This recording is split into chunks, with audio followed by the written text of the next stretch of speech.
دوست من پیای روژن تنگ خمخور گل خو خمخور ولات خو رنج سنگاوی آلیکاریش بروج آوای کردستان کوم دکه تماشاوان این هیجا کاری که گله کی باشد که براستی دو از پروگرام ویدا میوانه وی بوم من آلیکاری وی کرده پیشکش کرنا پروگرام دا من دید من بوان هر دو چاوین خود دیتن خلک باشوری کردستان چه قاس جامعه را براستی چه قاس خما روز آوای کردستان دخواه جه 7 سالی حتی 7 سالی خلکتی دوره دخوازن آلیکاریش بروج آوای کردستان پیشکش بکن بنیرن تماشاوان اینجا جارا یکمینه کرد او قاسی به هفره دبن آلیکار او قاسی هفت پاریسن او قاسی کرد دبن یک دبیجن جغینی کردان کسک تنه یک کردان بپاریزه ایروجی پروگراما لگل رنج هیا او جی کامپانیا تایبتا به آلیکاریا روز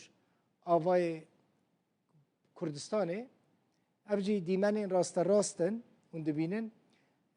آماده کاری تکرن جبو پیشکش کرنا پروگراما لگل رنج کو ایروجی تایبتا به آلیکاریا روز آوای کردستان کامپانیا جی ناوی کامپانیا رنج روداوی هنک دیمن مهنه این دو نوجی نون بلاو بکن اف دیمن این دو هن من دید خلق می باشوری کردستان هاتبون جبش دنیه کردستان هاتبون هموجی دخواستن آلیکار بن بله اف به دوست خورا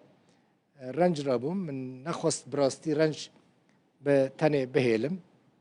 اف گنجین منه آلیکاری کم دکن یعنی به حساب پیش راه مجوره بیجن که چقاس آلیکاری هاتیا کم کرن به حساب تماشاوان این هجا براستی جی تا چه بخواسته خلقه دانی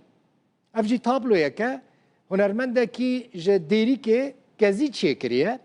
او تابلو جی دیاری رنج کر رنجی او تابلو دیاری روداوی کر